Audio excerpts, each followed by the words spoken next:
कर्नाटका में एक नया पैंडेमिक शुरू हुआ है जिसका कारण है कर्नाटका की सरकार, जिसने 8 घंटे के वर्किंग आवर्स को बढ़ाकर 10 घंटे कर दिया है। और माना यह भी जा रहा है कि उन्होंने प्रपोज किया है कि under Karnataka shops and commercial establishment act के तहत इसको 12 घंटे कर दिया जाए। ये अभी फिलहाल कर्नाटका में शुरू हुआ है और जल्द ही इंडिया में फैलेगा। इस वीडियो के थ्रू हम ये जानेंगे कि इस पैंडेमिक की वजह से लोगों पर क्या असर पड़ेगा। चलिए वीडियो स्टार्ट करते हैं।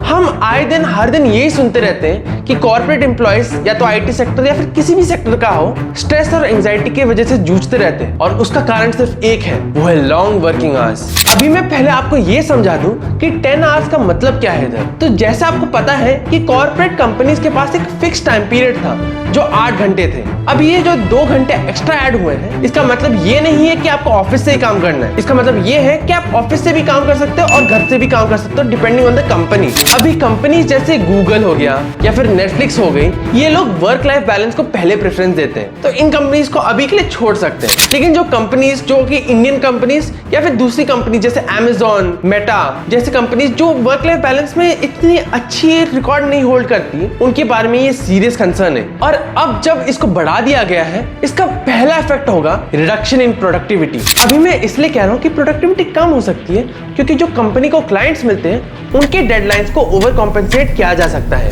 क्योंकि मैनेजर्स को ये लगता है कि एम्प्लॉयज के पास अभी मिनिमम 10 आवर्स वर्किंग पीरियड है। इससे ये होता है कि जो वर्क बर्डन है उन पे ज्यादा हो जाता है। शायद से अब एम्प्लॉयज एक प्रोजेक्ट नहीं बल्कि 3 प्रोजेक्ट्स को ओवरलुक करें और इससे कोई एफिशिएंसी नहीं बढ़ेगी, बल्कि एम्प्लॉयज बर्नआउट होंगे और प्रोडक्टिविटी बहुत कम हो जाएगी और डेडलाइंस भी मीट नहीं होंगी। Second, lack of personal time. अभी सिनेरियो को देखिए, कॉर्पोरेट एम्प्लॉयज करीबन 7 बजे उठते हैं ऑफिस जाने के लिए। कर्नाटका में जो सबसे ज्यादा सफर करेंगे वो है बैंगलोर में रहने वाले। उधर का ट्रैफिक भाई साहब, लॉन्ग डिस्टेंसेस छोड़िए, एक जगह पे रहने के लिए ही 30 मिनट गुजारने पड़ते हैं, क्योंकि ऑफिस के बाद रात में और भी ज्यादा ट्रैफिक रहता है, क्योंकि आप ही घर नहीं जा रहे, लोग भी आउटिंग के लिए जाते हैं, डिनर के लिए जाते हैं। तो हो सकता है कि अगर आपका ऑफिस 9 to 7 हो तो मिनिमम बोल रहा हूं 2 घंटे लगे आपको घर पहुंचने में, और भी ज्यादा लग सकते हैं। और अब आपके पास सिर्फ 2 ऑप्शंस हैं, या तो आप फैमिली टाइम चूज करें या फिर मी टाइम चूज करें।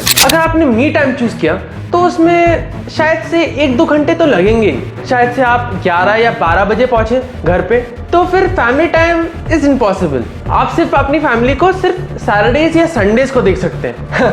वो अलग बात है कि उन्होंने सैटरडेज और संडेज के लिए भी लॉ अप्लाई कर दी है। Rise in फैटेलिटीज। रिसेंटली कुछ महीने पहले एक एम्प्लॉय अन्ना सेबेस्टियन पेरेल की डेथ हुई थी और उसका कारण था लॉन्ग वर्किंग आवर्स, और इससे एंजाइटी, स्ट्रोक और इस्केमिक हीट डिसीज भी पैदा हो सकती है, जिसका मतलब है कोरोनरी आर्टरी डिसीज या फिर हार्ट अटैक। अभी थोड़ा टॉपिक से हटकर देखते हैं हमारे फॉर्मर इन्फोसिस के देवता क्या कह रहे थे। First of all, I don't believe in work-life balance. Frankly, I was a little bit disappointed in 1986 or something when we moved from 6-day week to 5-day week. I mean, I was not very happy with that. मैं सच बताऊं तो 1986 में resources और opportunities बहुत limited थी। उस समय इतनी करियर अपॉर्चुनिटीज नहीं थी जितनी आज है, और जो एंटरप्रेन्योरशिप की वेव है अभी बहुत ज्यादा है। लोगों को अभी ज्यादा ट्रैवल करना है, लोगों को अपने फैमिली के साथ रहना है, लोगों को अपने गोल्स अचीव करने हैं जो पहले मुश्किल था। तो इस 8 घंटे के मुश्किल काम को और 2 घंटे क्यों ऐड कर रहे हैं? ऑल्सो सरकार को यह भी बताना चाहिए कि ये किन लोगों के लिए एप्लीकेबल है और ये कैसे एप्लीकेबल है। Are you allowed to work for 10 hours और are you forced to work for 10 hours? अभी अगर आप एमएसएमईज को देखें जो यूजुअली अनऑर्गेनाइज्ड होती हैं, जो कंसिस्ट करती है स्मॉल एंटरप्राइजेस की, तो अगर एक लड़के को बोला जाए कि तुमको 8 घंटे काम करना है, वो मजबूर हो जाता है 12 घंटे काम करने के लिए। लॉ तो इन पे एप्लीकेबल होना चाहिए जिससे कि इनका वर्कलोड कम हो। ये सिर्फ कर्नाटका में सीमित नहीं था, पहले भी कई बार अमेंडमेंट्स या फिर एग्जम्पशंस के तहत वर्किंग आवर्स को बढ़ाया गया था। 2 साल पहले 2023 में तमिलनाडु ने फॉरेस्ट अमेंडमेंट एक्ट के तहत वर्किंग आवर्स को 12 घंटे कर दिए थे। वो अलग बात है, अप्रैल 21, 2023 पे ये एक्ट हटा दिया गया, लेकिन ये साफ पता चल गया कि ये पूरे देश में फैलने वाला है। अगर ऐसा ही चलता रहा तो हमारे जॉब मार्केट में जल्द ही hard working and passionate employees ना होकर रिबेलियस और अनसैटिस्फाइड एम्प्लॉयज होंगे। Signing of.